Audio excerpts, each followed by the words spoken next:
I'm the Director General of the Institute for Political and International Studies. Um, for those who are not familiar with the Institute, uh, the Institute for Political and International Studies is the leading think tank in Iran affiliated to Iranian Foreign Ministry and has been very active in this field of international relations and international law during last 4 decades. I think most of you are familiar with our activities and our flagship event, which is called Tehran Dialogue Forum, and will be held very soon in Tehran. Today, we are going to discuss one of the most important developments in the whole world during last 2 months.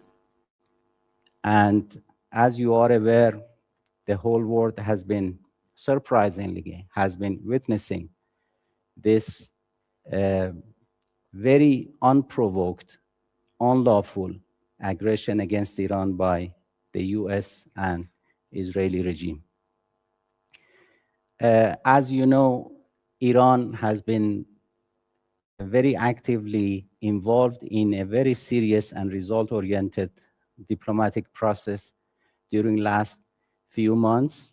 And despite the fact that Iran has been with utmost flexibility involved in this diplomatic process, has been under aggression twice during last 8-9 months.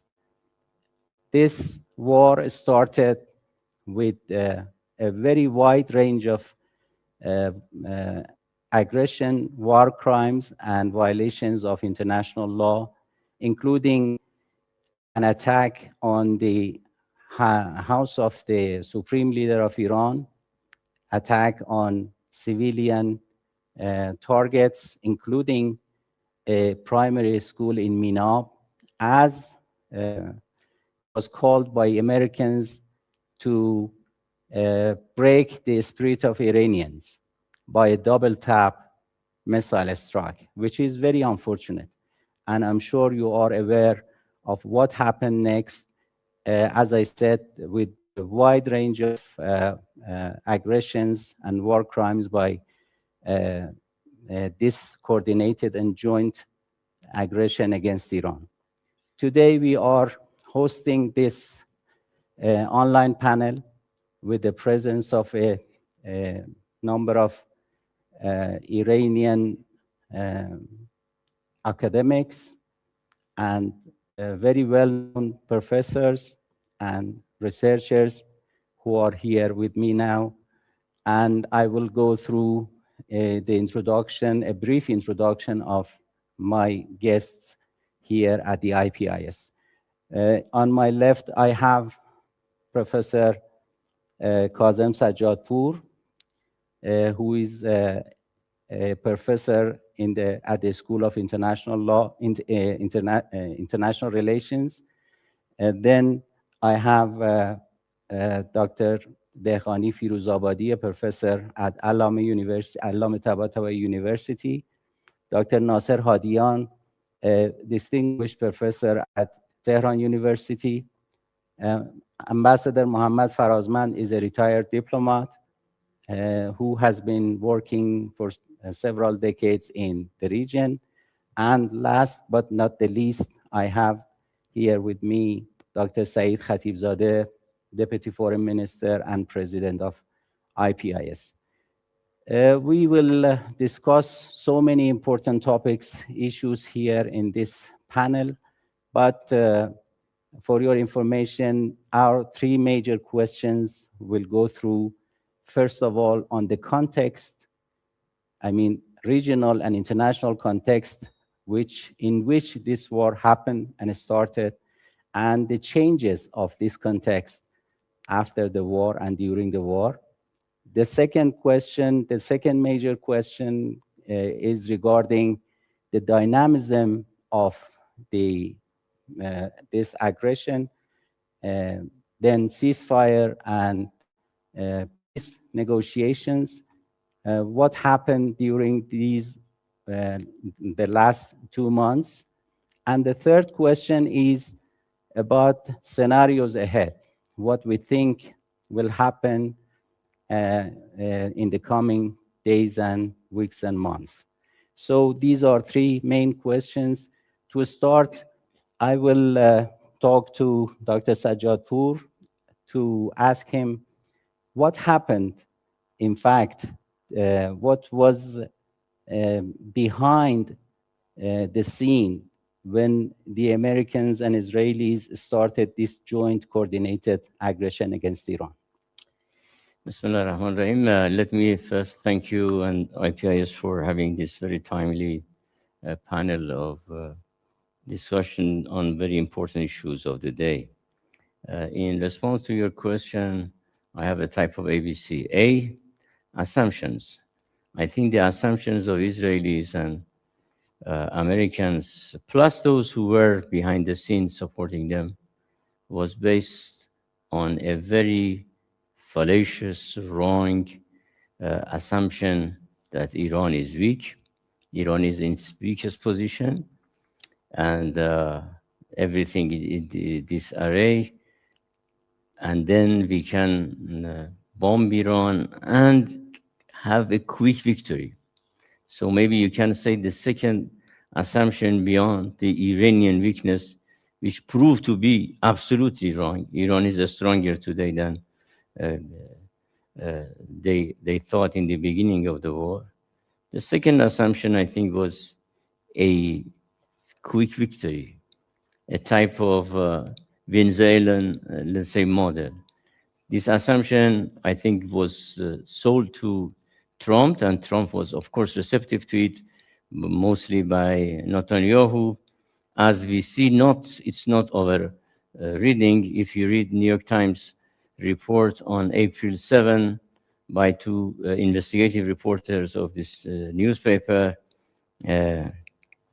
you see that how Netanyahu came on February 11th into the Situation Room at the White House and explained to the military and security officers of the United States that it can be a very quick, and he even showed clips on this type of. So the second assumption was that, and the third assumption was that as a superpower, we can do everything. And I think it was wrong. Iran was not weak, and as you see, Iran has defended in a very asymmetrical war.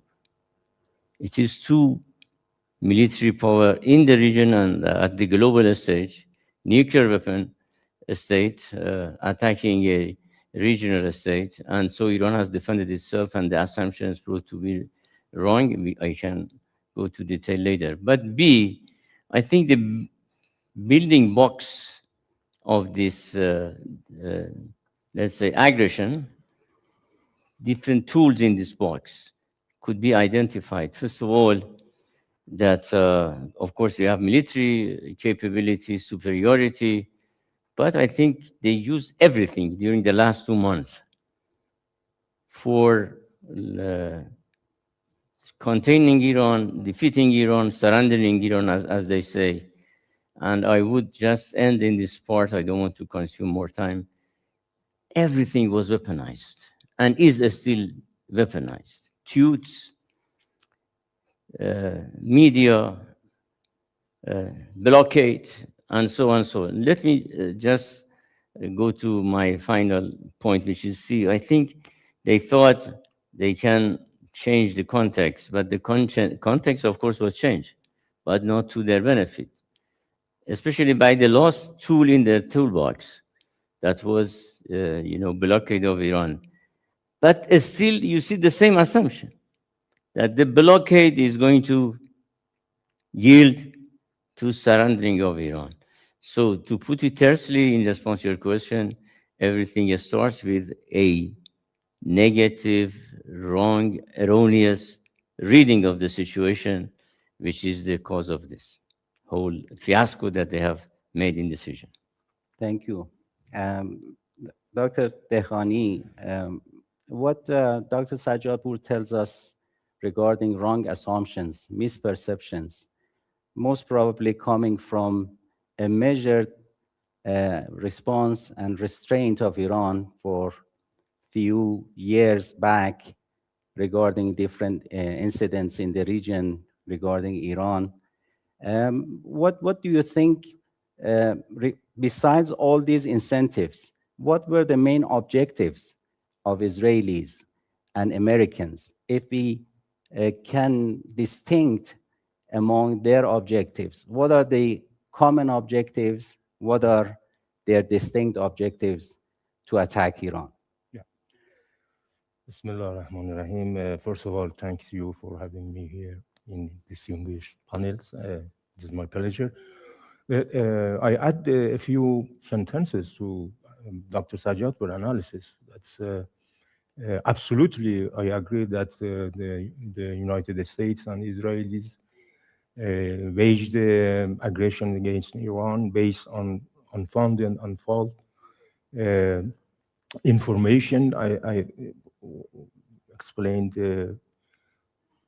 three concepts more: miscalculation, misperceptions, misinformation, and misunderstanding of the situation in Iran and the whole entity of the Islamic Republic of Iran, and the gap between the or so-called gap between nations and the government.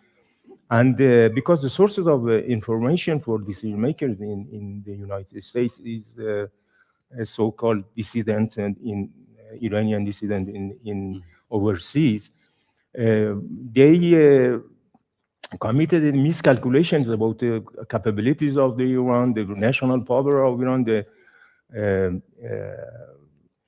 support of the people from the state and the government. It is very important, and I think the nature of war is not just a bilateral or trilateral war. It is, we can analyze the war at three levels. I think, first of all, it is a national war or bilateral or trilateral war between Iran, Israel, Zionist regime, and Iran, United States. But of course, it is also a regional war. Despite of the claim of the Arab countries in the south of the Persian Gulf that they have been indifferent or neutral, but actually they are a part of the war. At least they had access to the United States to use the basis for attacking Iran. And I heard that the missiles that attacked the primary schools in Mina was launched from the UAE. I heard. That's at all they were not, and they are not indifferent. They are part of the struggle, and they are part of the battle. Then the war is actually a regional war. Also, it is an international war because one part of the aggressors, or what part of the war, is a major international power, the United States. The other one is the regional power, and the closure of the Strait of Hormuz deeply influenced the international economy. Then it is not just as they called Iran war. It is their war, and it is a regional and international war against Iran, and the involvement the NATO in this war, at least in defense against our missiles. Then they were directly or indirectly involved in the war. But I think then they waged their aggression against Iran based on misinformation, miscalculations. They, as Dr. Sajjad would explain, they didn't realize that the people of Iran, the nationalism in Iran, the holy nationalism in Iran is so strong. And despite of some criticism of the system, but in the time of the war, they are behind the political system and the Islamic Republic of Iran. But regarding to the objectives and goals of the aggressors, I believe that fundamentally there is no difference between the United States and the Israeli regime. I think there is a difference between the priorities of these objectives and goals. I think the first objective was,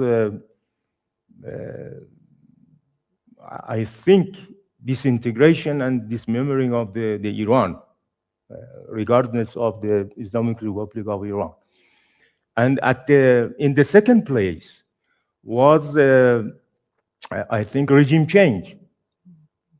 And as Dr. Sajjad would explain, in 4 or 3 days, to topple the Islamic Republic of Iran, or at least change of structure, change of identity, change the nature and the behavior of Iran.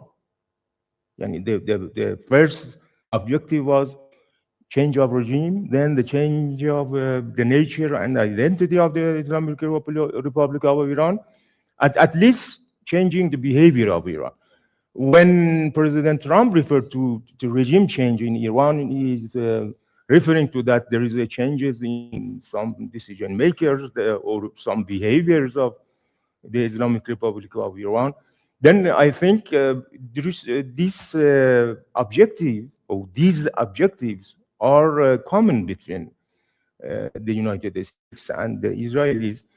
And I think Israelis misled President Trump, and they put him in the middle of the war. At least the other objective was and is to weaken the capabilities and defense capability of Iran. And I think the final objective is to disarm Iran and also to dismantle Iran. The nuclear capabilities is pretext, I think. They invaded Iran with the justification of seizing these uranium, enriched uranium. And at the regional level, there is a common, I think, objective between Israelis and the American. The most important one is to change the balance of power in favor of the Israelis and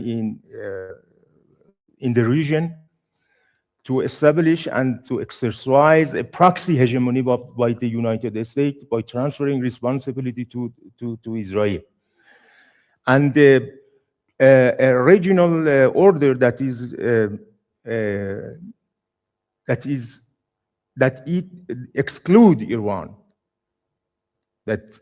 I think this is also one objective. And at the international level, I think this war we should put in the context of rivalry between great powers, especially China and United States, over the international order. American is declining. They are trying their best to prevent to decline. And the Chinese are rising. Then I think one objective of the war was to control the supply chain, energy chain of the China, compared to of oil resources in Venezuela.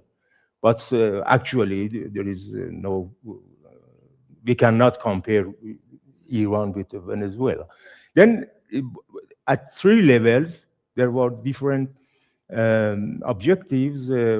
I think it was common and is common between Israel and United States, but the priority of these, maybe the first priority of Israel was regime change in Iran, or even the disintegration of Iran. But the point is that both of them failed to achieve any of these objectives. And surprise is that they restricted themselves to reopening the Strait of Hormuz. Okay, this strait was open before the invasion of war. And it shows that they began with the regime change in Iran and end with the reopening of the Strait of Hormuz. Then it means that they completely, absolutely failed in achieving their goals. Excuse me.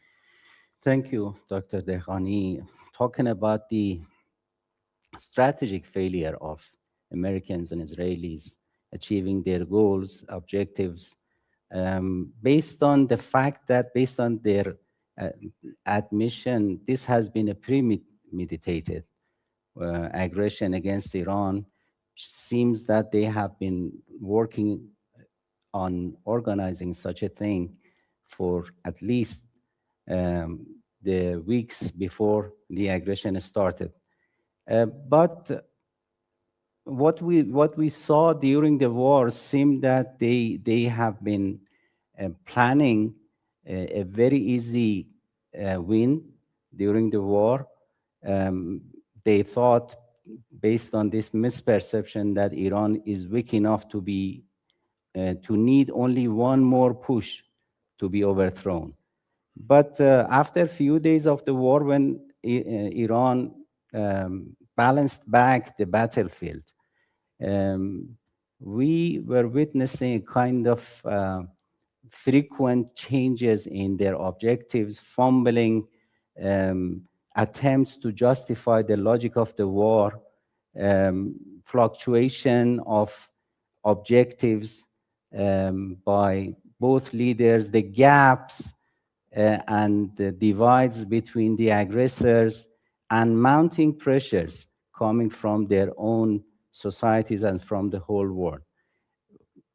What do you think, Dr. Hadian, was their achievement? Do you think, strategically talking and tactically talking, was there any achievement for Americans, Israelis? And if we want to consider the geopolitical implications of this war, what do you think was their gains from this aggression? Thank you very much. Of course, I was preparing to answer a different question, but since you asked that question, so I'll answer what you asked. I guess we can say certainly they have had tactical wins. We cannot dismiss that or ignore that. They have been able to destroy a lot of our industries, different kinds of industries, infrastructures, and military bases. So they are the two strongest military force in the planet. That was not surprising to see that they have been able to basically hurt us and damage to a lot of our assets. But strategically, I guess they have lost. You know, if you have listened or read my articles or listened to my talks before, I used to say that we have three important sources of deterrence. One was our allied forces, most importantly Hezbollah in Lebanon. Second was our missiles, and the third was our enriched uranium. But two important assets were added, or somehow I can say even replaced our previous assets. Number one is closure of Strait of Hormuz. No one thought, including myself, that we will be able to do it that easy. So it has very significant importance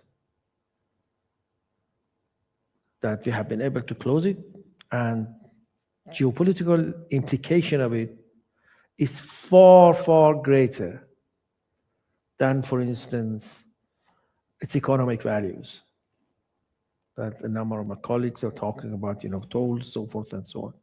But for me, we have already achieved very significant geopolitical assets. We have to preserve it.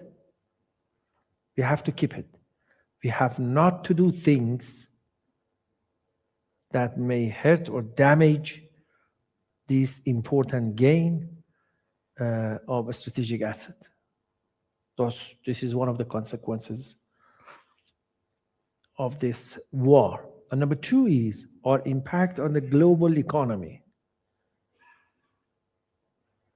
I mean, it has had so much influence, which no one ever thought the importance and significance of such a closure on the global economy. So that's a very important achievement for us. Very important achievement. Plus, our missiles proved that it can defend ourselves, and I hope in the future deter any potential aggressor. Thus, these three elements, to me, already are so much significant. No other countries on earth, including United States, will dare to attack us again. Once this war is over, I guess that would give us guarantee. I don't want to say Security Council resolution is not important or Senate's resolution is not important, but by far, what we have achieved is more important. I do not see in the future, foreseeable future, any other countries, China, Russia, Europe, name it, will dare to attack Iran because of what happened. So to me, these are important achievements that we have to preserve it. What worries me is, doing something unintentionally, sometimes intentionally, to hurt and damage this achievement. So I stop here. Thank you, Dr. Hadian. In fact, you touched upon very important topics, which can be a very good food for the rest of our discussion, and we will get back to it in the later phases of this discussion. But Dr. Farazmand, when I look at your career working in different parts of the region, including the Persian Gulf, including the Middle East, you have been working in this field for more than 3 decades with lots of experiences. You have been familiar with the different Iranian initiatives in the region to try to reach to a solid, strong region to bring back stability, peace, indigenous security arrangement for the region. Talking repeatedly regarding the indivisibility of security for all neighbors, talking about security and development to try to promote security to reach to development and secure development to for security of the region. But what happened during the war, based on earlier warnings, repeated earlier warnings of Iran, that if Iran faces an existential threat, this will be a regional war.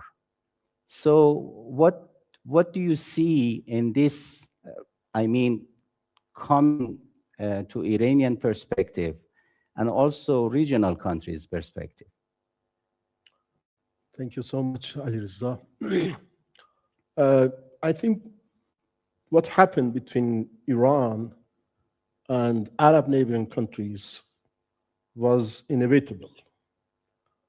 As Iran warned for the war, if the United States and Israel attacked Iran, this war will turn to a regional war. I like very much the term that was used by the Khatibzadeh as a moment of truth, or truth moment between Iran and its Arab neighbors. And let me frame my remarks under this term.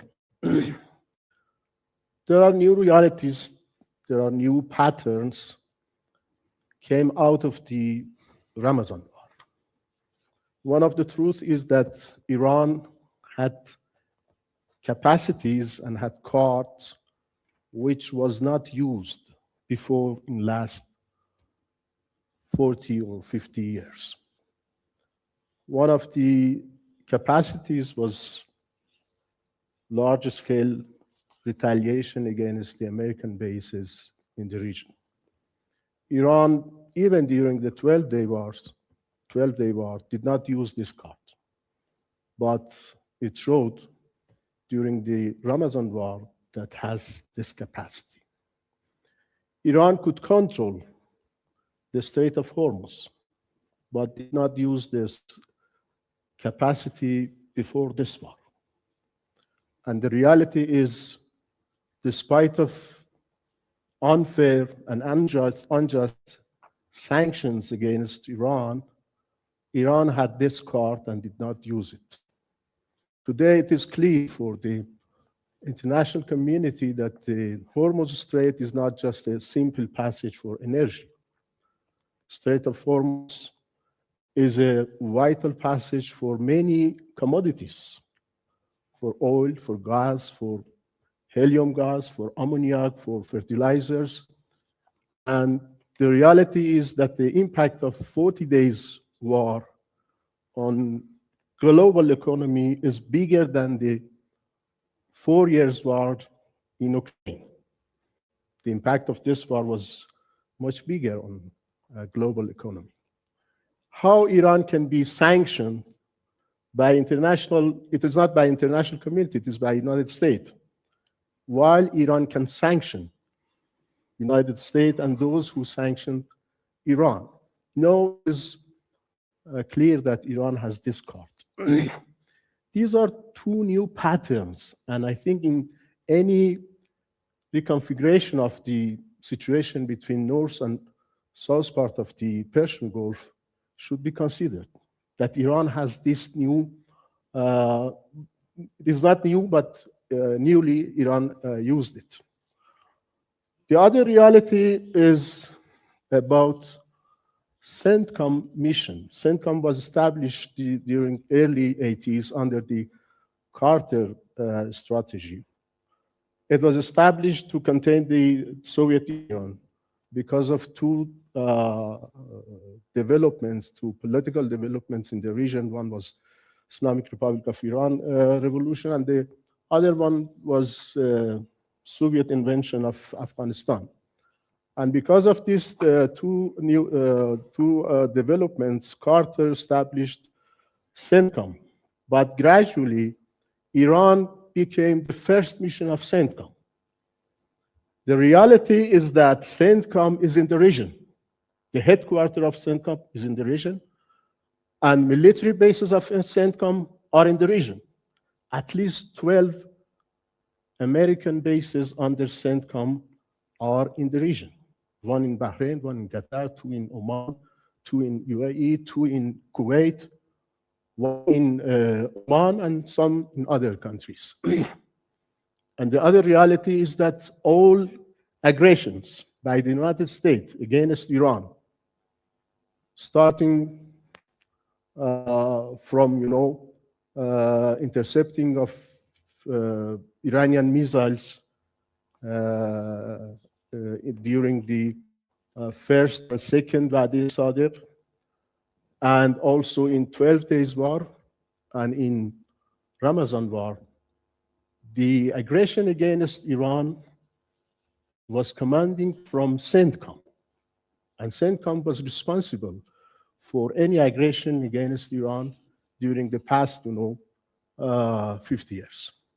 And the other reality is our neighbors, unfortunately, hand over part of their territory to the United States, and they could not limit and they could not stop the United States using these bases against their neighbors. When we talk with our Arab brothers about, rapprochement and about a new season relation, usually they speak about Muslim Brotherhood, they speak about morality, they speak about not interfering in internal affairs, and they forget that they hand over part of their territory to an enemy which attack and which have, aggression against their neighbors. The other reality is the structural gap between north and south part of the Persian Gulf. On one part, you have a country which could resist in war and peace against the United States and Israel, and did not say a simple yes to the United States in war and peace, and could resist two serious war against United States and Israel. And on the other hand, you have countries which never say the simple no to the United States. In one part of the Persian Gulf, you have a nation which has sense of nationalism and sense of independency. And on the other part of the Persian Gulf, you have countries which lack the sense of nationalism. Sense of nationalism has no meaning on the other part of the Persian Gulf. And also, independency has no history on that part of the Persian Gulf.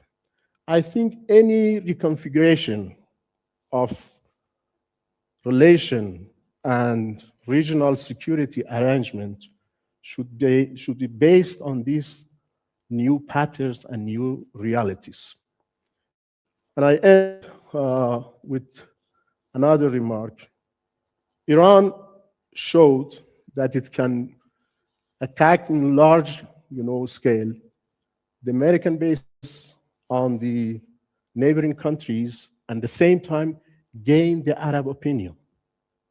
The Arab opinion during that war and still is in favor of Iran. If you want me to give one evidence, the Arab media phenomenon these days is a young Iranian professor who is sitting in Al Jazeera and having different stages with Arab scholars. And these days, he's the phenomenon of Arab media because he's defending toughly the legitimacy of his country. And I want to use this opportunity to thank, as an Iranian, I want to thank Dr. Ahmadian for his brave contribution in Iranian cyber, resistance against the United States and Israel. Thank you, Ambassador Farazmand. Dr. Khatibzadeh, I'm sure, of course, you have been talking to the global public opinion, regional public opinion, about what has happened during the war, about Iran's response, very strong and harsh response, in fact, to this aggression. For months, we have been witnessing a repeated and frequent preposterous lies and worn out, cloaked platitude by Americans about Iran's imminent threat towards the United States and the region. They have been repeatedly talking about Iran's weaponized nuclear program. And Iran's response has always been emphasizing on Iranian right, Iranian peaceful nuclear program, and Iran's focused on two different parts, to defend and to deter. How do you frame Iran's response to this aggression? What kind of lessons can be learned by the aggressors, by this very strong response of Iran? Well, thank you very much. Bismillah ar-Rahman ar-Rahim. Let me, and allow me at the very outset, start with the memory of thousands of innocent lives lost in this historic aggression against the Iranian people and the Iranian nation. With the memory of our leader who assassinated and martyred standing in his office, with his family, unlawfully, against all international law, and against all the morality that many Western countries were claiming that they are actually they are defending that norms. Also with the memory of all those brave Iranian young military personnel who didn't hesitate even a second to give their lives and their bloods for the safety of this nation and for the safety and security of the people of Iran, and are going to be remembered forever in this patriotic, heroic defense against aggressors who recklessly and in a rogue behavior started this war of choice and unprovoked war against the Iranian people. And with respect, and in respect to the families who suffered from all the losses, especially the beloved ones that they lost. And more important, allow me to add one thing to what Dr. Hadian said. Deep respect to the great nation of Iran as the main deterrence force and deterrent force in this battle. Once forever, they made it clear as an example that nobody can make them to be liability for the today and future of the Islamic Republic of Iran, and for today and tomorrow of Iran. They are pillar of preserving Iran, and they're going to be the pillar of the Iran. And I think they showed more than 60 days, they are rallying, millions of rallying around the flag in the streets. Under the military campaign, they started this. Still, they're continuing this with this one simple, logic that invaders are going to be, punished, and are going to be taking a very important lesson that there is no hesitation in defending this country. From there, I would like to start by telling you a very important point. After 12-day war, we had an online session here in which I argued that if anything happens again, Iran is not going to be restrained, measured, predictable, because a war of existence is going to be a different war and a different resistance. And it happened. And it happened. It was not a hollow threat. It was not just provocation. It was not rhetorics. It had its own logic. And Americans and Israelis made this example to happen.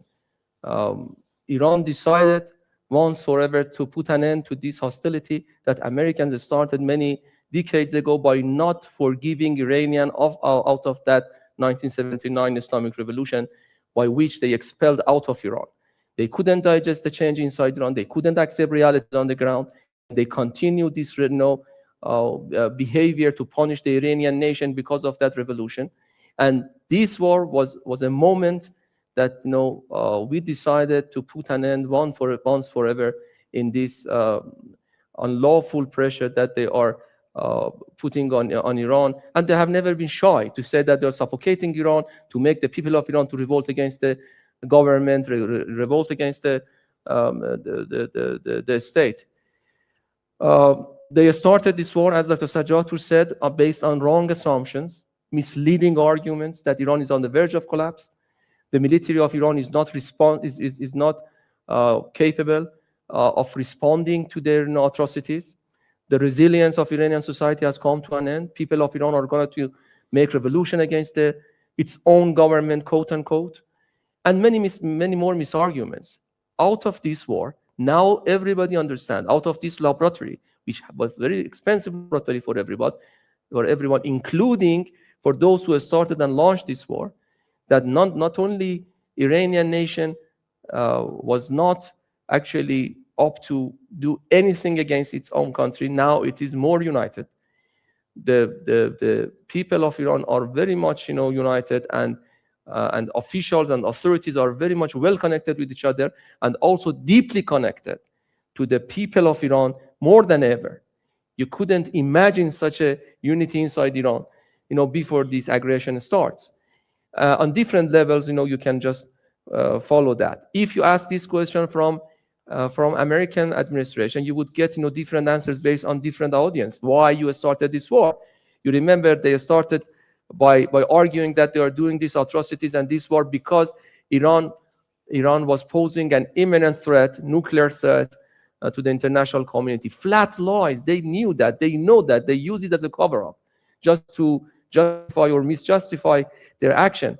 The head of IAEA, the only international watchdog, after 12-day war, quote unquote, he said that Iran was not building a bomb and Iran is not building a bomb, as please do not misuse anything related to the IAEA to justify your aggression against Iran or your war against Iran. That was the moment of truth also. And they bombed our facilities. They actually shut down many of our declared under IAEA safeguard and UN safeguard facilities. And so nobody would buy this sort of cover-up from Americans. So a day or two after they started the war, they changed the narrative to say that, okay, they are up to total or unconditional surrender of Iran. Let me translate for you what it means. It meant, for regime change or a state collapse, they badly failed.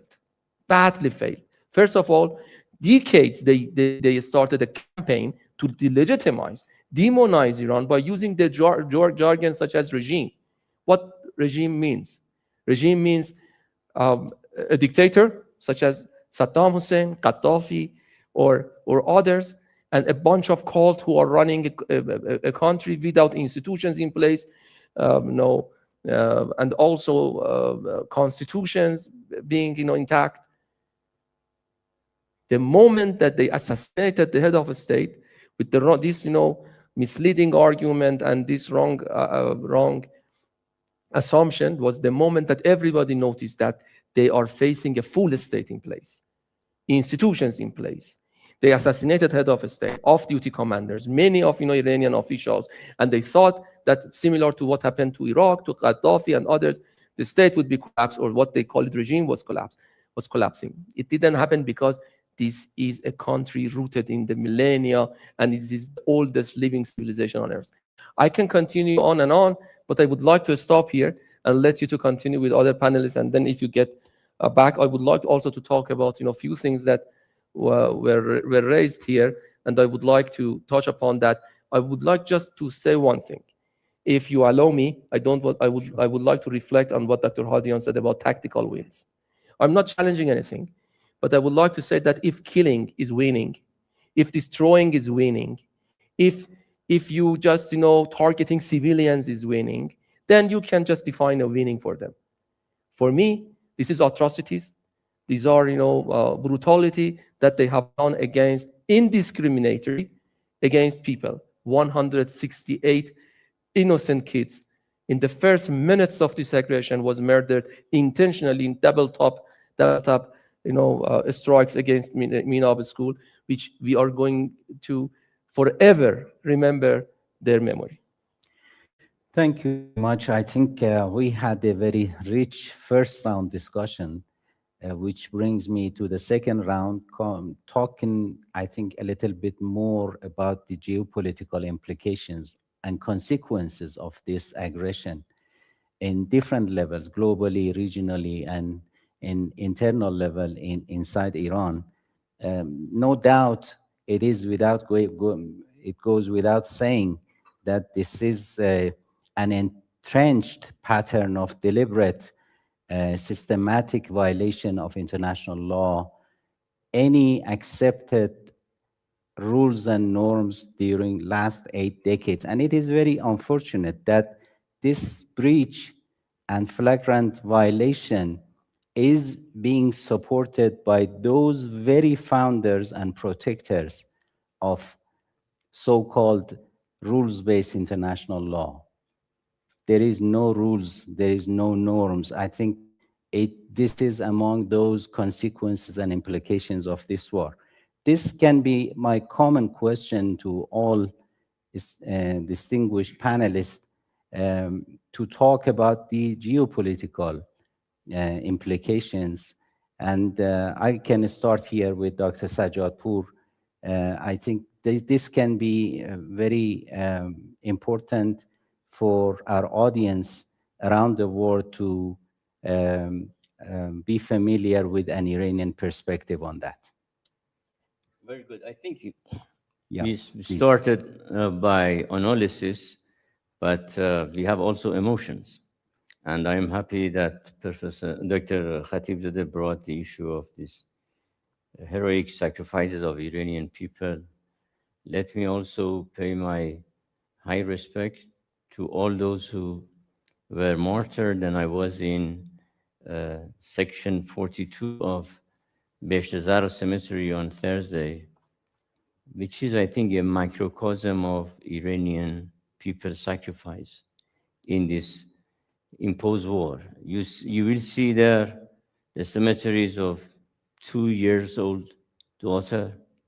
You see an old man with, let's say, 80 years old, a complete family who were bombed by these aggressors.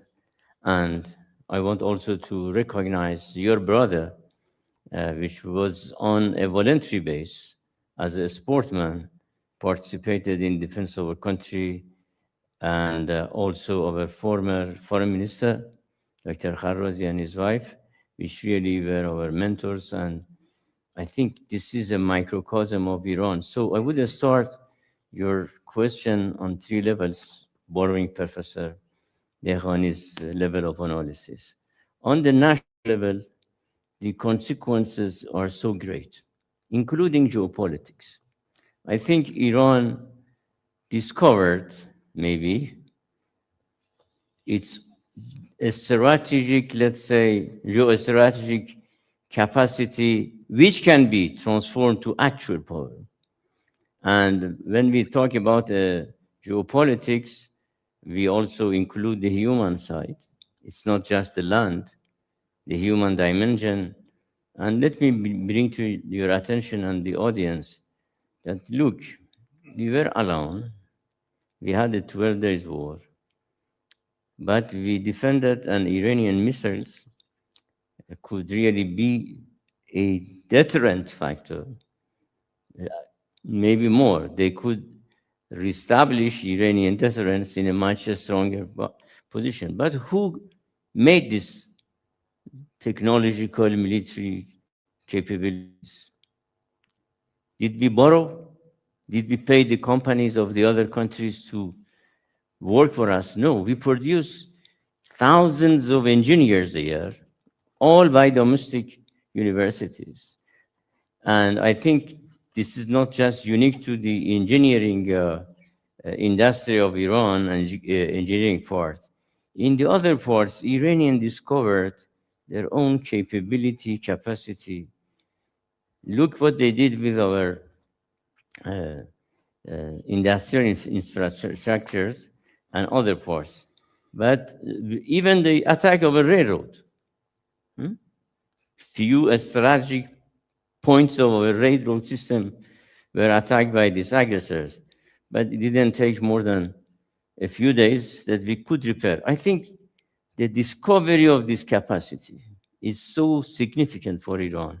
Plus, of course, the moral side, the religious side, the, let's say, the psychological side, the unity that was mentioned. Iran discovered that it is, of course, it doesn't have, let's say, alliances globally as military alliances are, but it has its own alliance system, mostly from domestic sources and also people around the world. So this is a very significant point, not in the war per se, in the Iranian history. It is where Iranian nationalism showed. It is not just some emotional aspect, it's a strategic capacity. We are not a fabricated nation with 50 years of war, of independence, and is still dependent on global powers. Millenniums of nationalism and defense of this country has made this country strong. And let me end the first level, that we had about, with some scholars argue 400, some people argue 600 wars during our long history. The resultant effect is the sense of defense of the country, defending by our own. And I think it is a consequences of this war which would be deepened, and it is, as was mentioned, a deterrence. The second level is regional. I think in the regional level, all what was made during the last 40 years, what we call regional security arrangements, which was mostly based on one concept: borrowed security. Borrowing from United States. You pay and you receive. But what happened to these so many bases of American military presence? And what did Americans do? I read the Arab, let's say, papers and Arab thinking. They said, this is what some of the Arab scholars argued, that for Americans, Arab countries don't matter. Yes, they have alliances, but what for them matters is just Israel and no other Arab country. So what was the use of this strategic architecture? The third, of course, I want to give more space to my colleagues. I think the international level. On international level, the transformative nature of this war is maybe more significant compared to other periods of strategic struggling globally. And they are significant. Of course, don't forget that still the war is going on. It is a fluid war. We don't know what will happen, as they were not thinking in the beginning that they thought a fix, a very quick, cessation can happen. But now we have 2 months of war, of course, with a type of, let's say, ceasefire, and as you see, this blockade. But on the global level, first, I think is normative side, is, let's say, the moral claim of West. It was to that degree that even voices in the West were echoing their criticism. Because don't forget, Trump said, we are going to destroy your civilization. And the response, of course, the Pope was the most symbolic, let's say, and also on the content-wise response. So moral collapse of the West, which was already happened during the Gaza war. I think in this war it happened more. The other aspect of it is political and strategic decay of United States. United States didn't become stronger. As Professor Hadian said, strategically, I think it didn't gain, and it didn't turn United States to a strategic, let's say, winner. And look at China and Russia. Of course, they have different patterns of behavior, but I think they are in a different position, especially China. China was somehow in its own rise, maybe an inch, going upper in the ladder of international global power politics. And I think Europe, where is Europe? NATO. Could you imagine in a couple of months Now we have such talks on NATO. We have this division between Europe and the United States. And let me end on the global level. What's happening in the domestic politics of global players, including United States? Look at what's happening in the United States. And I think it's very important that we don't forget that this war, I would add, had two strategic goals. One was, and much broader, one was to establish Israeli hegemonic military speaking in the region. And the second was to establish American hegemonic global order. Both failed, but both with domestic ramification. Now, if you look at Israeli domestic debate, if you look at, especially into American debate, you see that the consequences are great and it's going to be significantly impacting. And of course, as I said, we have to be careful in our analysis because still it's a fluid and you are dealing with, of course, a system like United States, a system like Israel, but for the first time you see American system is so personified. You are dealing with a person whose tweets and speeches doesn't create clarity, more confusion, more fluctuation, contradiction, and I think it is not just a person. It shows the difficulty and challenges and contradictions of a global power. So to put it tersely, on the national level, it is, the, as we say, rise of Iran, revival of Iranian nationalism, and I think it's very significant and needs to be more discussed. On the regional level, the collapse of all architecture, and I would add that concerns about regional hegemony of Israel, including what Turks are talking about, Turkey is talking about. And on the global level, I think it's more qualitative, and it's a shift in the, let's say, strategic positioning of United States, Western powers, both morally and materialistically. Thank you, Dr. Sajjadpour. In fact, it was a very comprehensive answer to this question, which in fact shows that this aggression has been a multi-layered strategic mistake by the United States especially, which has been misled, as you, Dr. Dehqani, mentioned in your earlier talks, misled by Israelis. And this mistake has been stemming partly from their inability to simultaneously manage multiple self-created crises around the world. Here I can add some new concepts to what Dr. Sajjadpour said, erosion of the international order, which was mentioned, heightening doubts about American trustworthiness and reliability by their allies, exacerbating cracks in traditional alliances and coalitions around the world, expediting the rise of China, and all these issues. So what is your take on this geopolitical implications of the war? Okay. Based on the interpretation of Dr. Sajjadpour, it was very comprehensive. I had a few words. First of all, this war of aggression leads to discovery of a new dimension of the geopolitics and geostrategy of Iran, a mixed geopolitics and geostrategy dimension of Iran. I mean the mixture of the geography, means the importance of Strait of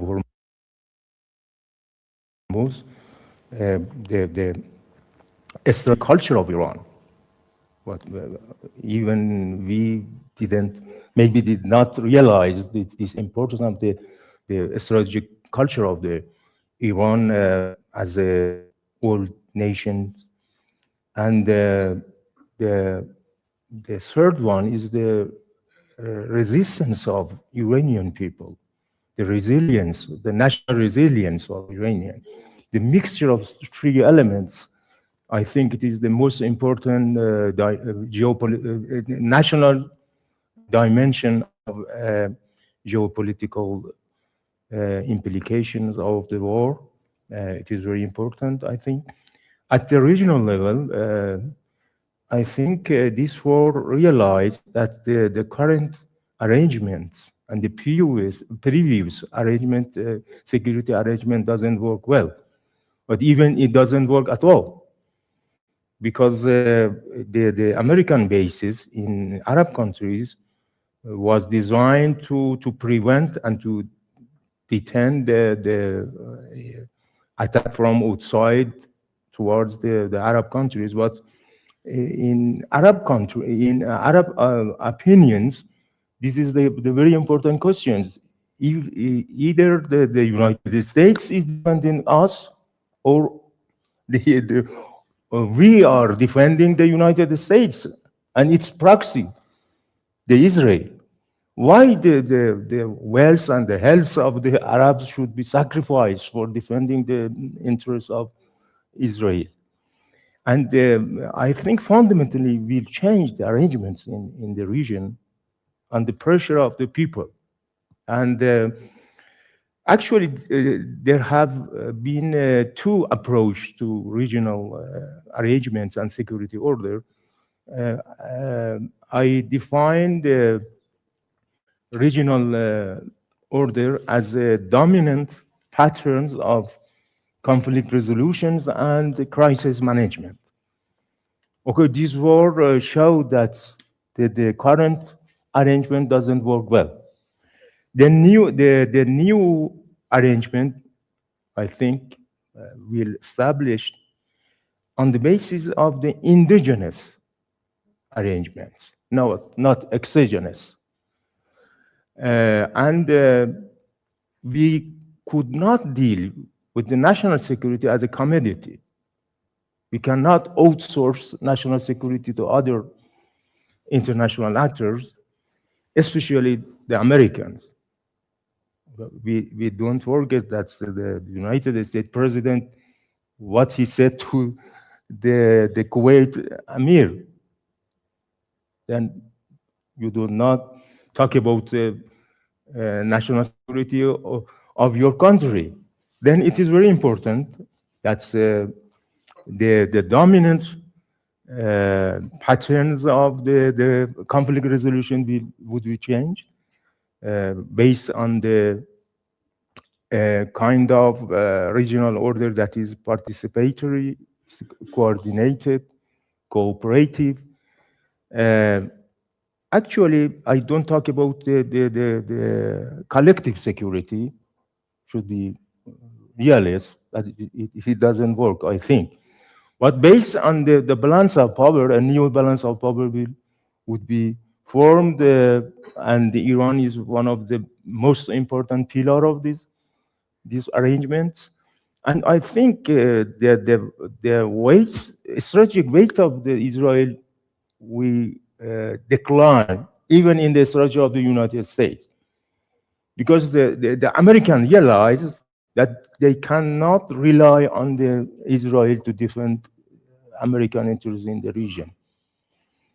Even they should pay for defending the Israelis. And at the international level, I think the most important lessons or the geopolitical change is that the international system is self-help.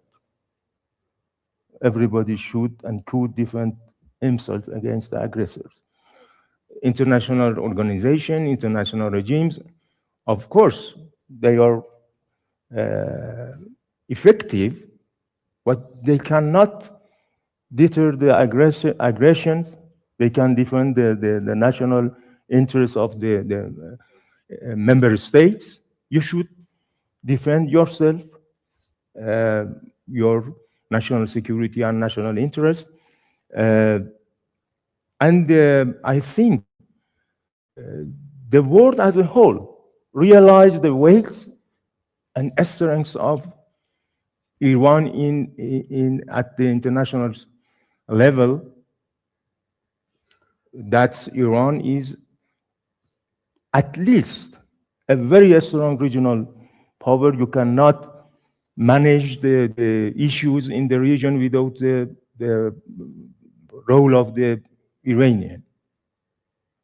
And I think in the future, the role that Iran can play in the region and at the international scene will, I think, grow and rise. We are witnessing the rise of Iran as a regional power. And these miscalculations about Iran, that Iran has been weakened because, as they call, weakness of its proxy, and we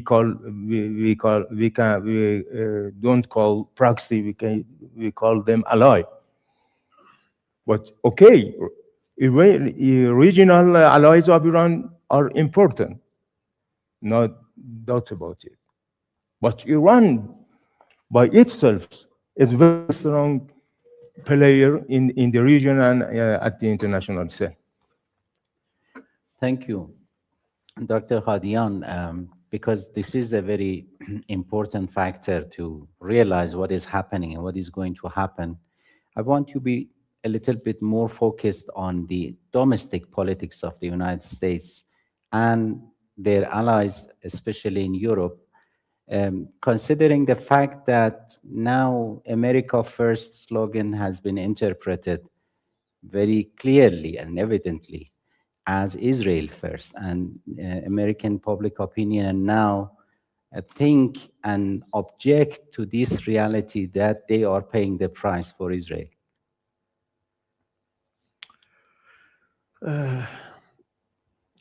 That would be good to first consider who are Trump's main audience and main supporter, and think about them.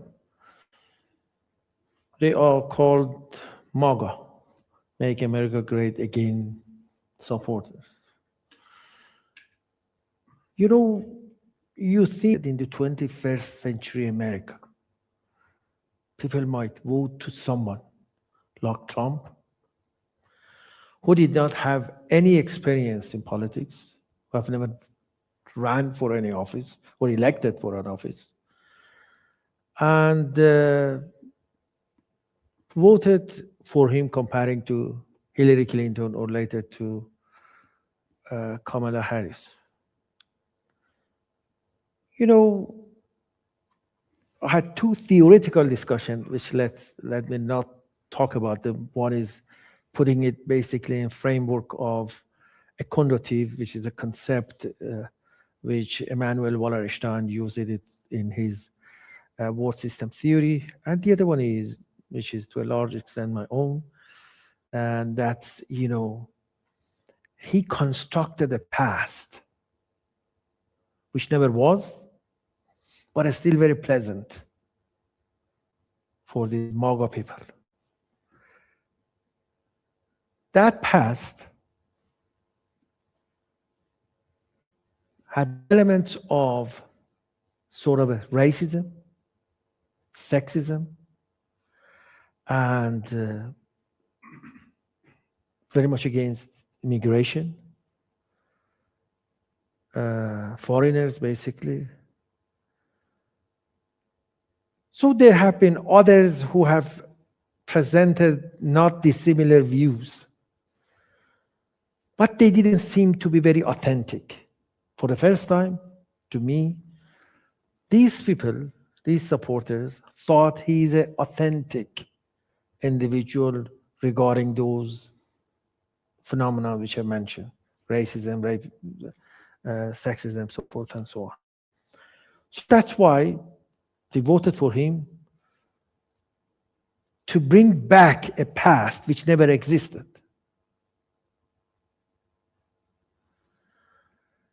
So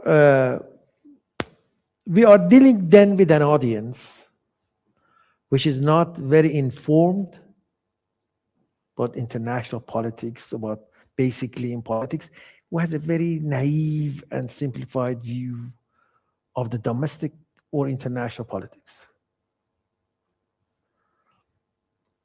Thus, it is easy to play with his audience. You know, the first night which he wanted to justify the attacks on Iran, he said that, you know, it is because I did not want Iran to have the bomb. And still is repeating it almost on daily basis. Iran says that I'm not going to have the bomb. And no matter how many times you have said it, there have been so many proposals for that. Basically, the JCPOA was for that, but still he is just repeating it. Why? I have thought so many times why he is repeating it. Because he is basing his argument on the ignorance of his audience. His audience is not sophisticated enough to know that that has never been a question. We have a fatwa, we have laws, we have so many things which prohibit us from having a bomb, to weaponize our nuclear program. 1617 reports of the IAEA has stated that before. And in fact, even the intelligence community of United States has said it repeatedly. But he doesn't care. The beginning, I thought he himself doesn't understand it. He didn't know what's the difference between a centrifuge and a washing machine. Both of them would spin, and they think, you know, even if they have explained it to him, that's the case. But later, I thought, no, there have been enough people telling him the difference between a washing machine and centrifuges. And enrichment means this, and bomb means this. So I guess now he knows it. But the point is, he has committed himself, he has waged war about it.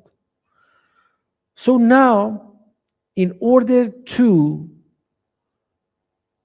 say that I have gotten something which President Obama could not got it, so he has to insist on zero enrichment in Iran. And enriched uranium, which we have, wasn't there. It is basically because of what he did in his first term that we have so much enriched uranium. So he created the problem himself, and in order to resolve that problem, he commit crimes which would make situation worse. Wars which he waged are unnecessary, illegal, and basically they are war crimes that he's committing himself. So to me, his audience is very important. And thanks God, important figure of the MAGA are criticizing that. Why did you wage that war? That was not America first, as you mentioned. That was Israel's first argument. But Israel knew from the beginning what he wanted. Netanyahu knew exactly what he wants, unlike Trump. Netanyahu understands perfectly what is centrifuge, what is enrichment, and what is his goal. Basically, regime change, disintegration of Iran, collapse of the country, and so these are the things which he wants. He knows exactly what he wants. And he was able to use the ignorance of Trump in order to sell him these arguments, his arguments and his objectives. To convince him these are your objectives. You can win this war easily, quickly, and you will be a hero. Last 47 years, no other president have been able to deal with this issue, and you have the courage, you have the skills, you have the support to do it. And he bought the argument and told him Iran has become weakened, and this is the best and the last chance to deal with Iran. So that's why I guess he waged the war, and for a while he was able to sell to his audience, but I guess not anymore. Today, to me, he's going to lose the House. Almost certainly he's going to lose the House. If this war continues, I guess he's going to lose the Senate too. Although it is far more difficult, but there is a possibility there. So that's why domestic politics is very important. And my last point regarding Said's about the tactical issue, that's a war crime which he committed, killing innocent people unlawfully. He didn't have any permission from the Security Council or, in fact, even his own Congress. He did it. But it still doesn't mean that America is not powerful. They have been able to hurt us. If I'm not mistaken, Americans have been able to conduct about 14,000. They have hit 14,000 targets or attacks. So it means that they are projecting power. They have come from another part of the world, and they have been able to attack us. So that's to me, that's an expression of power. So they are powerful, but are they just? Are they legal? No. Have they committed crime? Certainly. But it is important not to dismiss the power of America. America still is the only global power. The only global power. We don't have any other global power. We have regional powers, China, Russia, Europe. But America, due to its navy, is the only global power. So that would be good to have these in mind when we discuss about them. And that would be good to acknowledge the fact that this is the fact, but criticize it. Thank you. Thank you, Dr. Hadian, for your very useful elaboration of the domestic politics of the United States and the impact of the Israelis on this decision-making process inside the United States, which is very telling what is happening in the real ground.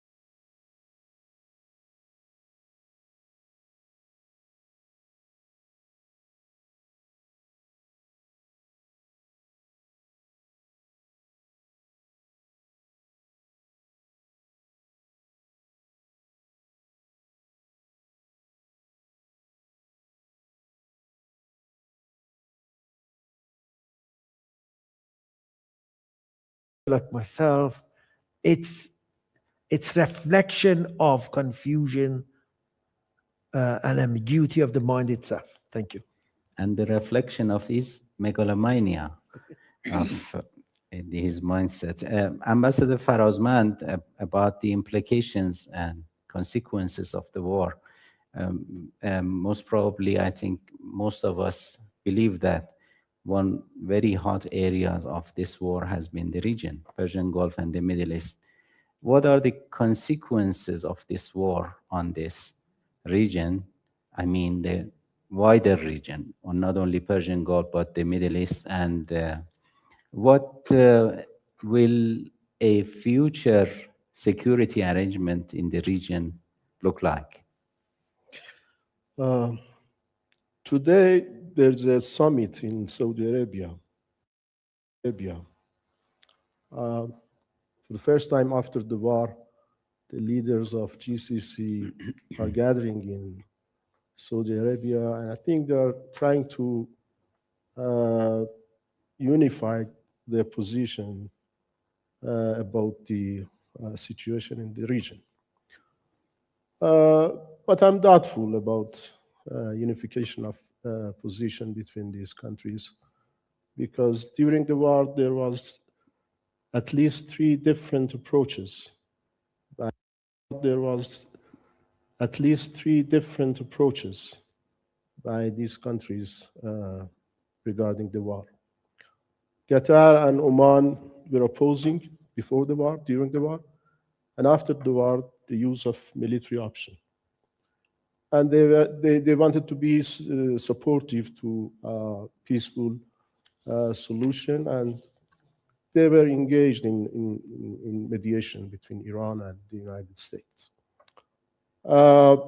Saudi Arabia openly was opposing the military option, but there were some doubts about the private position, and there were some, news and reports about private discussion between Saudi Arabia and the United States.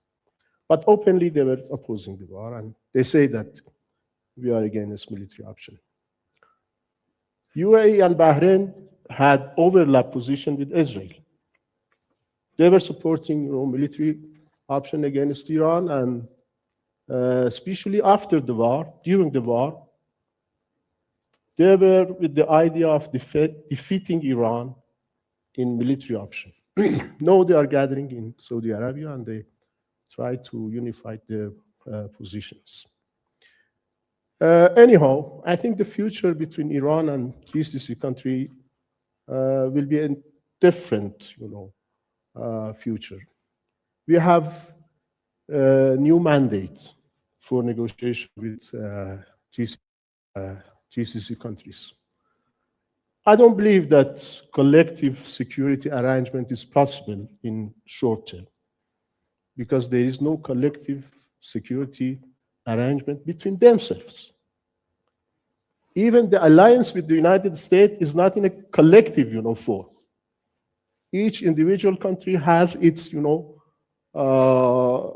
security pact with the United States. How they can, create a security, arrangement with Iran while there are at least 3 different approaches about Iran. But I think bilaterally, we can work better with these countries. In the past, when we were opening, discussion with them in track 1 or track 2, they were starting by issues which I think will not be on the table in future. Iran never accept to discuss with these countries over its territorial sovereignty. They should forget to speak about Iranian islands anymore. This is not the issue between Iran and these countries, and even this is not the issue anymore between Iran and UAE. They have to forget to speak about the support of Iran, of alliance of Iran with existent, groups. This, existence, Axel is not against Saudi Arabia, is not against UAE, is not against, Bahrain. But we have some tangible and measurable issues with these countries. The function of US military bases in the region will be on the top of the list of discussion with these countries, because it is tangible and it is measurable. The anti-Iranian function of these military bases will be on the top of the list of negotiation with them. They had 2 wars against Iran. It was commanded by the military bases in the region. And I think we have to face this reality. This is the truce moment between Iran and these countries. And I think it is the right of Iran to ask, guarantee that these bases will not be used against Iran in future. But the problem is that they may not give this guarantee because they don't have, sovereignty over these bases. But there is another reality, that there is a frustration among these countries from the function of the bases in supporting their security. Now, it was demonstrated that these bases did not support the security of the countries. They established to support and defend Israel more than these countries. Maybe between these two, realities, first, Iran has the right to speak about the function of these military bases, and the frustration from the other side, maybe there will be a common exit and common solution to discuss about the new arrangement in the region. Thank you very much. It is, in fact, very helpful to, at least for our neighbors, to understand an Iranian perspective. Listening to you as an experienced diplomat working for several decades in the region, Dr. Khatibzadeh, one more important issue here, at least for the whole world, is regarding the Strait of Hormuz. The latest state of affairs, this special condition of war governing the Strait of Hormuz and fundamental change in circumstances there. There are so many questions regarding that. What is Iran's attitude to regarding that very important transit and this very important strait? What is the latest state of affairs there? Thank you very much. To give a little bit of debated flavor to this very panel, I would like to just reflect on Nasser's again. Since we have been in different back and forth, so I let me just say that I'm not talking about numbers. Numbers speaks for themselves. So I'm not talking about the biggest army in the world or these sort of things. I think that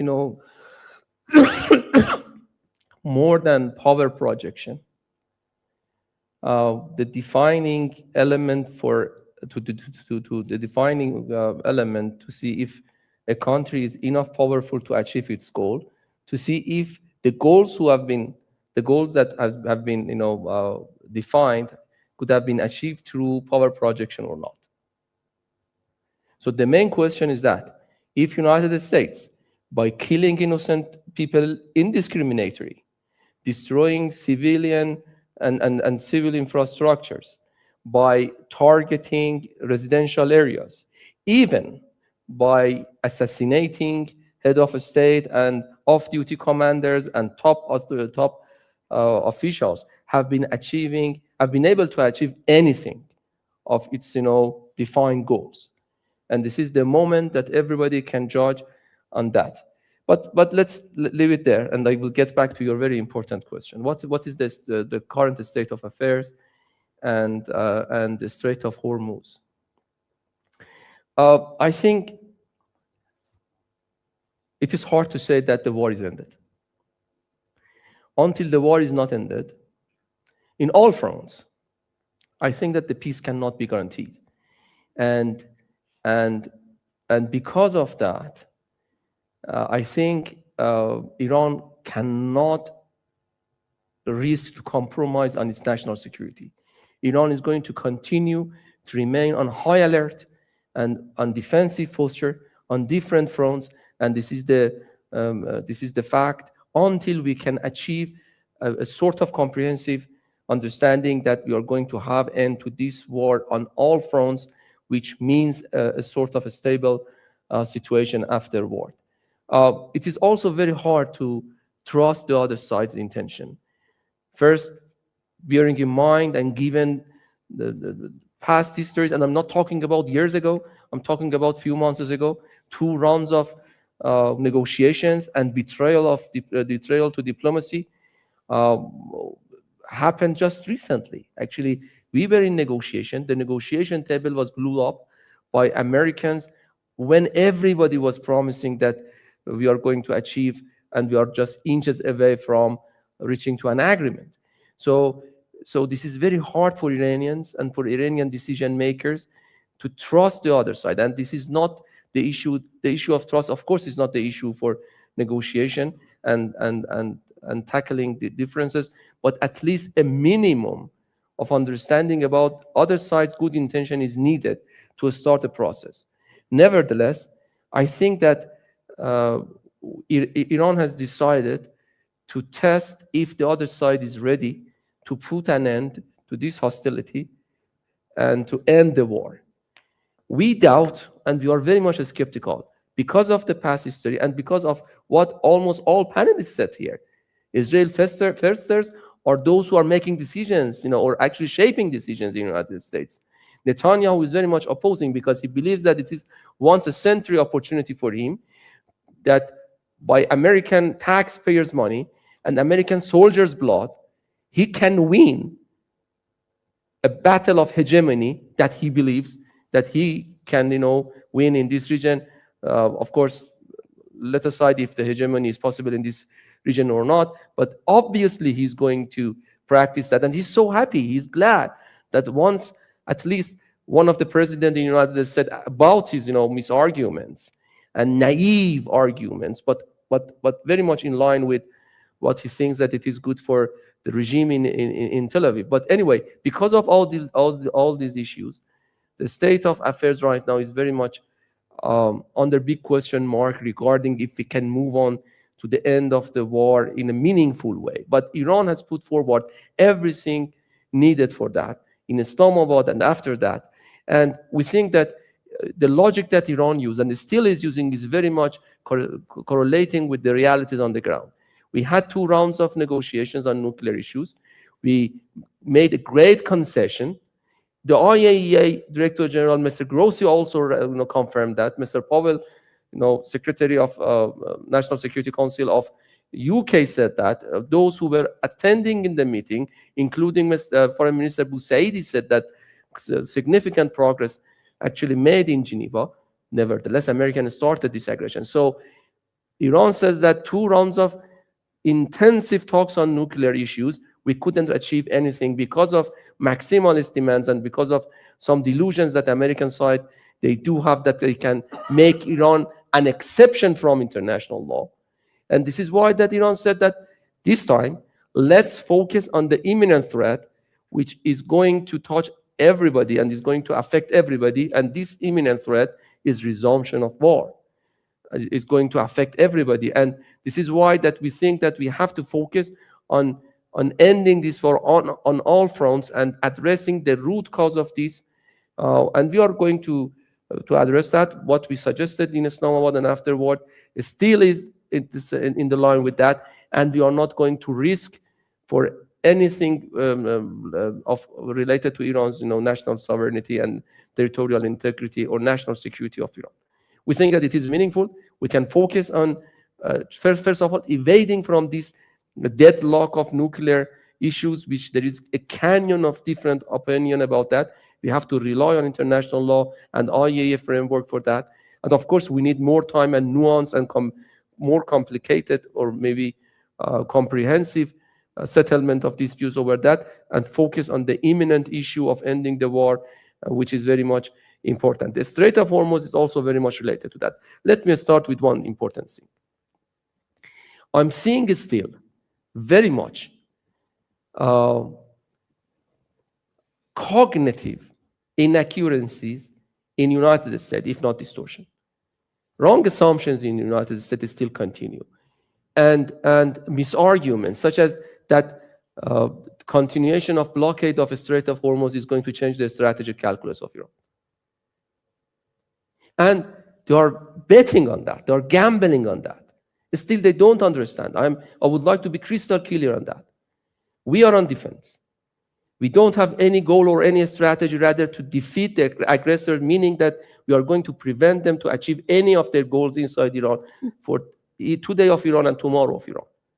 And any country which is defending, it is the only strategy and goal which is defining. Based on that, Iran is not going to change its strategic calculus by any economic pressure. Let aside this sort of blockade, which is taking hostage the whole global economy by America. Remember that few days ago, our foreign minister said, based on the understanding and based on the ceasefire terms and conditions, that we are going to allow ships to go through the Strait of Hormuz and reopen it based on the agreement of the ceasefire. Immediately, minutes after that, President Trump tweeted that he's going to continue blockade, the blockade.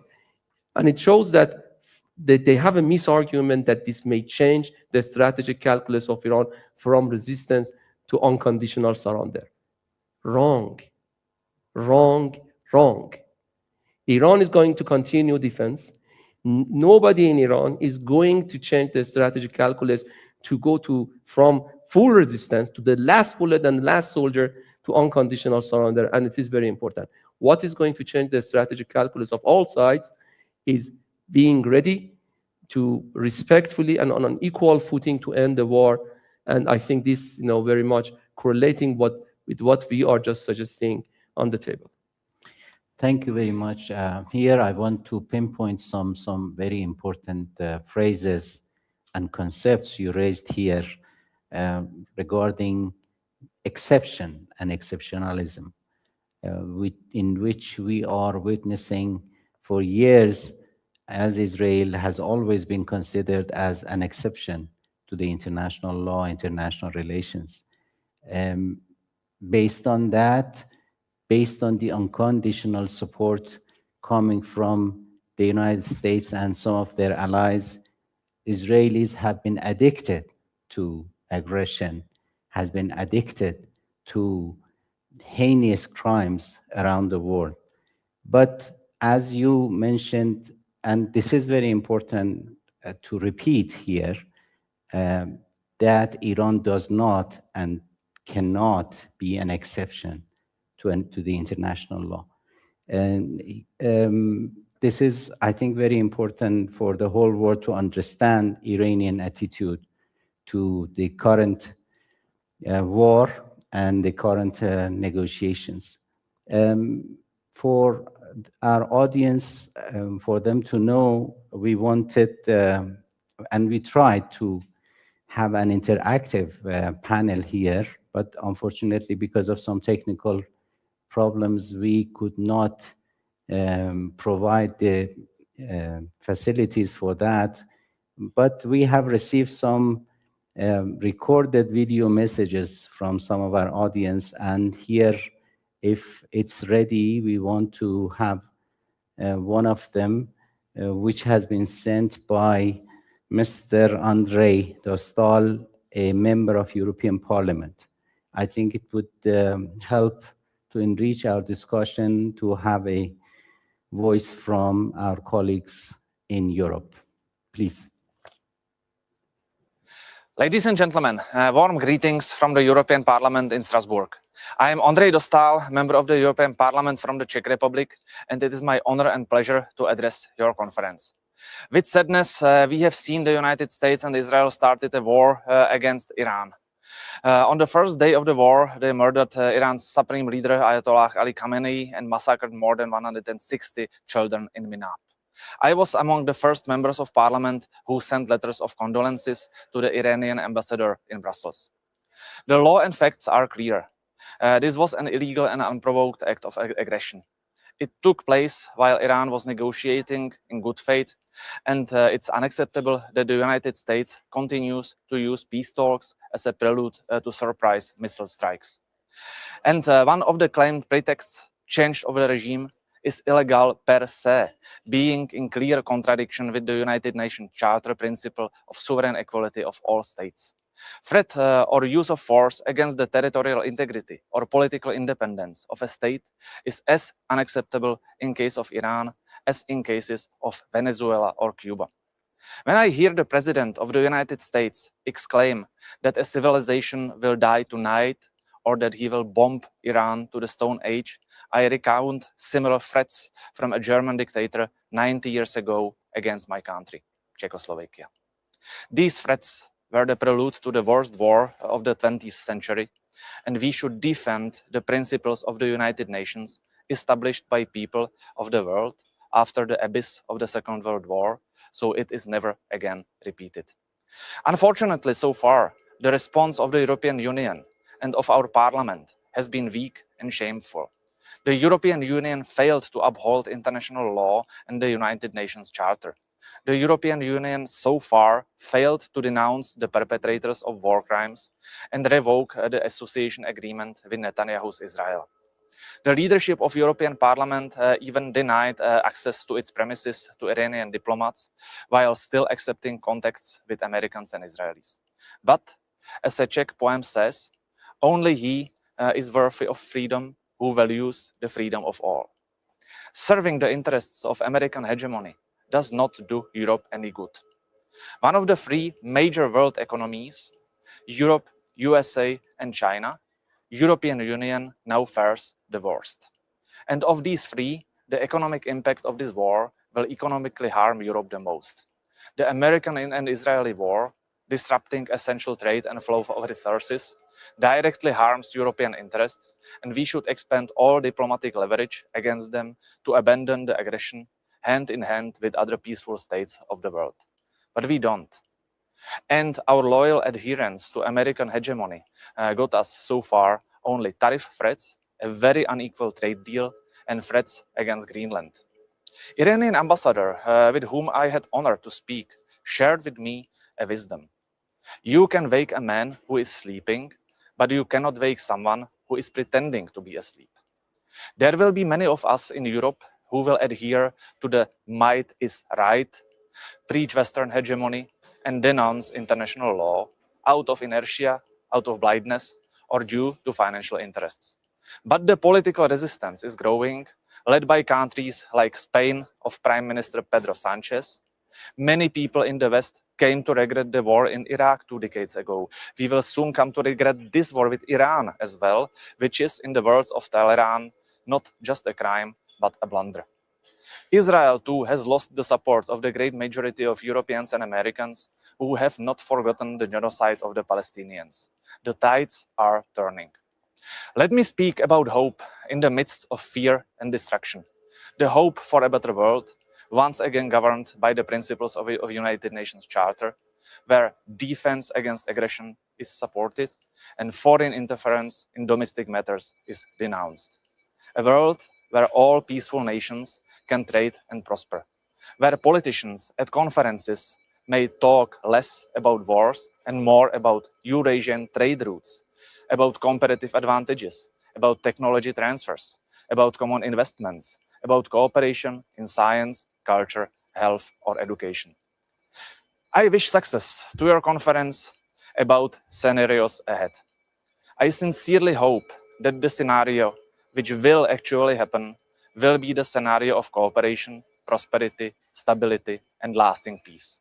God bless, inshallah. Thank you very much. Thank you very much. In fact, it's very heartwarming to listen to this kind of pronouncements by our colleagues, friends around the world. And this, I think, was one of the most important consequences of the war, to awaken, to bring a more awakening around the world about what is happening in different parts of the world, and talking about the realities on the ground and I'm very grateful for that. We have only about 5-10 minutes till the end of this, I think, very rich discussion. For the last round, I humbly request all our speakers, panelists here to be very brief. And my question is about scenarios ahead and the lessons which can be learned from this aggression against Iran. Dr. Sajjad, please. I think since scenarios take time, I go to lessons. Lesson 1A, I think awareness, analysis, and awakening. This is very important. We should be alert about these vicious actors. We should have good analysis and be aware and awaken the other.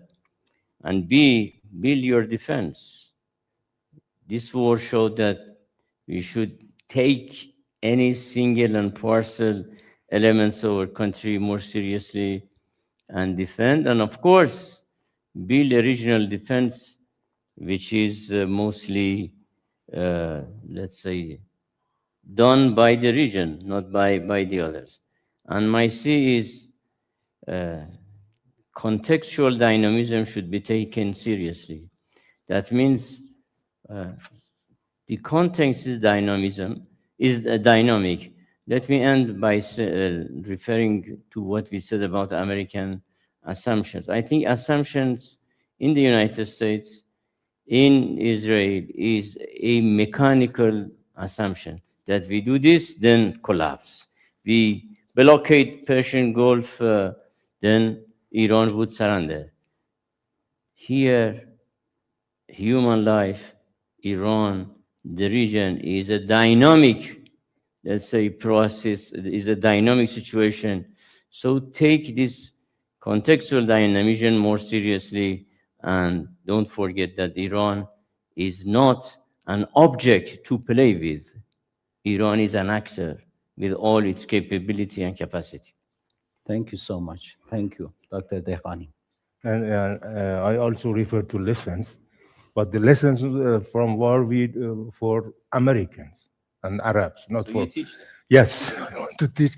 I hope they have learned from these bad experience by waging war against Iran.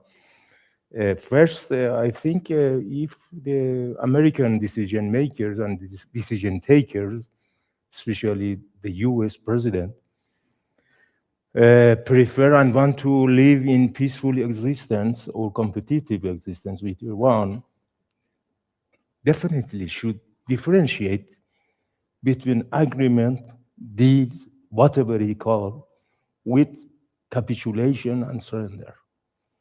You cannot talk with the Iranian people, then we mean deal by, we mean surrender or capitulation.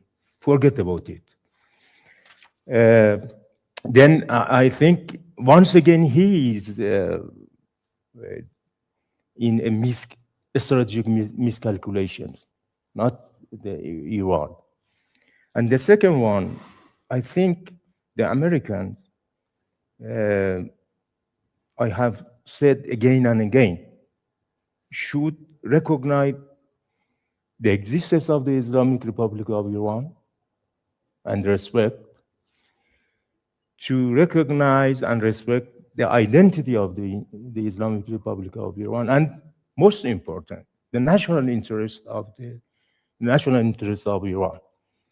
You cannot deal with Iran. You want to change the identity. You want to change the political system. You want to deny or reject the national interest of Iran.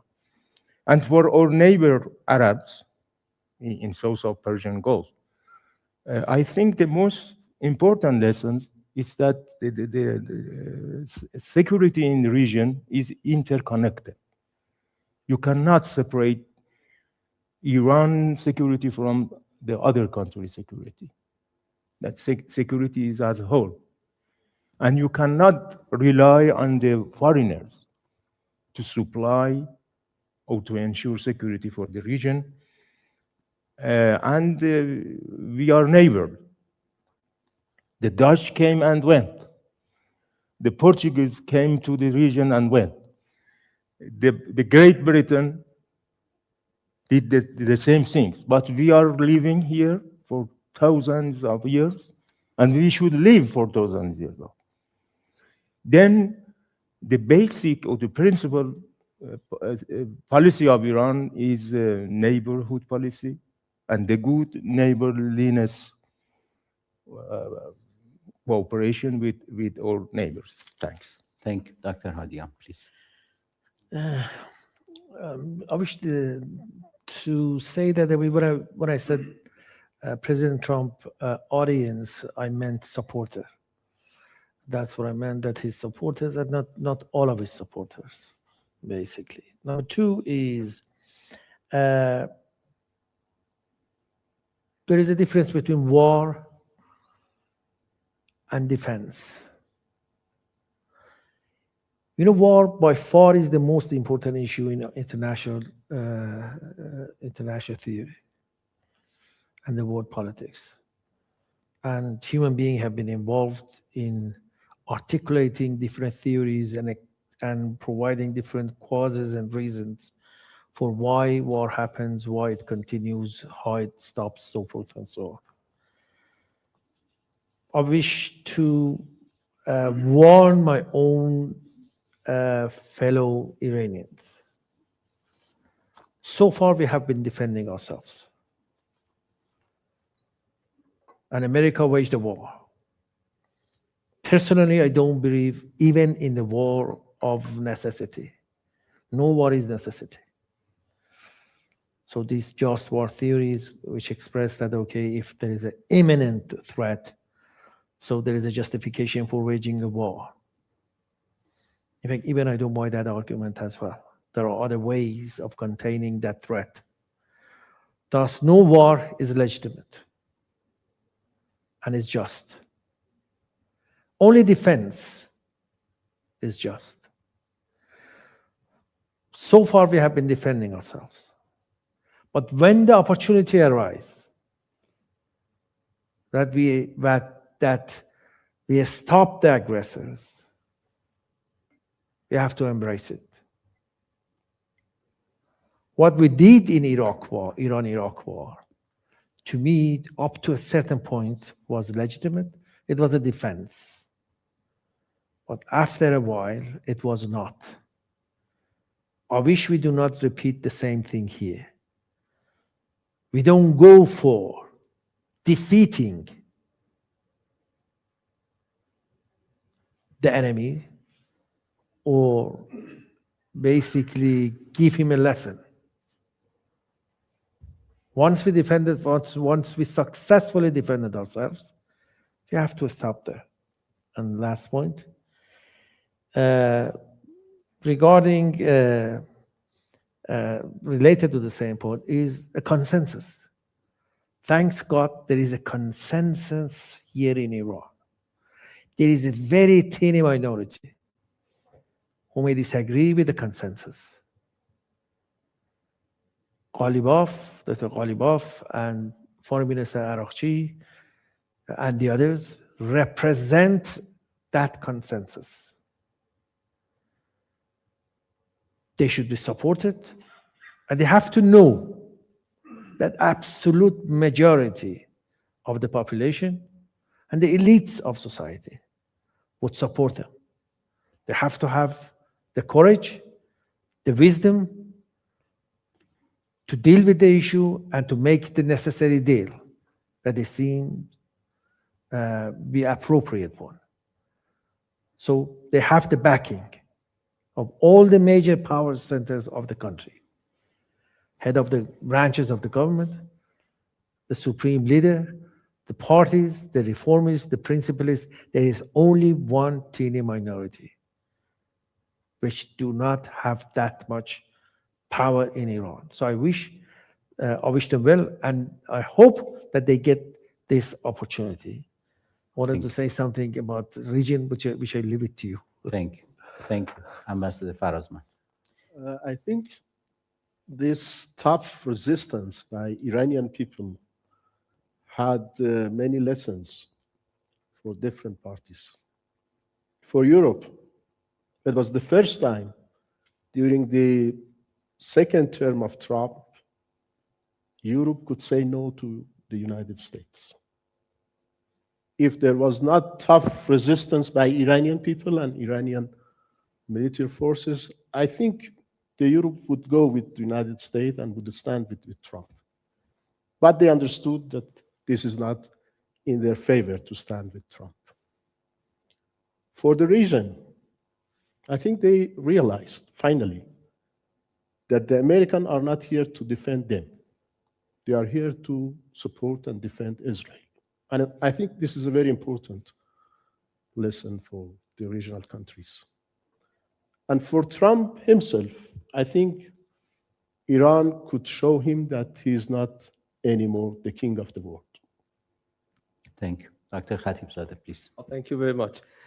If you allow me, I would like to start with lesson and then end with a scenario ahead to just address, comprehensively, since I am going to be the last panelist in this very, I think, very dynamic and debative panel that you just shaped. I think that regarding lessons, the first lesson which I can say is that about the people of Iran, the nation of Iran, not only those who are residing inside Iran, but all those who are living abroad. We are now facing a new reality, born-again nation, a nation which is reborn out of this, heroic, patriotic defense, and this is something that I'm very much proud. A lesson for Americans and Israelis. There's a saying in English that be careful about what you are wishing for. They wished for a geopolitical change, they got it. But I'm not sure if it is in line with what they wished for. And Iran is going to be a responsible player, but a player rooted in the civilization and in the millennia. And I think they have to be able to digest the realities on the ground and accept the reality of new Iran, which is going to help them to be in the region. Also a lesson to those who waged war. War is not a solution, it's part of the problem. We are going to continue our defense, but I think that there is no alternative to diplomacy. All our alternatives to diplomacy are very much unattractive, and I hope that they seize the opportunity to end the war based on equal terms and conditions, which Iran just proposed now for many weeks. For the region, I think that Ambassador Farazman said, but I would like to say that this defense was also for the region. I think that we stopped this delusion of Israelis that they can have hegemony over others. And that was important, and I hope that the whole region understand the sacrifice that Iran did because of the region as an anchor of stability in this region. And I would like to extend it for the global audience that also standing to the buller who is going bullying the others is also a great achievement. But about scenarios ahead, there are those who are debating that the worst case scenario is the most probable one because still we are in a very unstable situation because of what is happening in Washington and Israeli forces and Netanyahu's surprise attacks and committing to different crimes. But I personally would like to think that wisdom and prudence prevails, and we can see a new set of arrangements in which the Strait of Hormuz is open to everybody based on the, of course, safe passage and the needed protocol for that. And also everybody can enjoy a stable region and a stable world. And I would like to thank you and also all our colleagues that could formulate this panel. Thank you. Thank you very much. I believe you agree with me that we had a very rich discussion. As was mentioned, this war was not our choice. This war was imposed on us. But Iranians have shown throughout history that they do not yield under pressure. They do not surrender for what is that so-called unconditional surrender, which is not possible. This is a patriotic war for us. We still believe that we are involved in the war, and today is the 60th day of the war. This is only a pause. We all hope for the best. We hope that wisdom, justice, and fairness will prevail, and this can bring peace, stability, prosperity, and tranquility to the region. This is very interesting that tomorrow is the National Day of Persian Gulf in Iran, and we hope the best for our region, which Iran has always pushed for and Iran has strived for. Thank you very much again, and I hope to be able to meet you soon in person, and I'm very grateful for our very excellent panelists, and please join me for applauding our very excellent panelists. Thank you very much. خیلی ممنون.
you.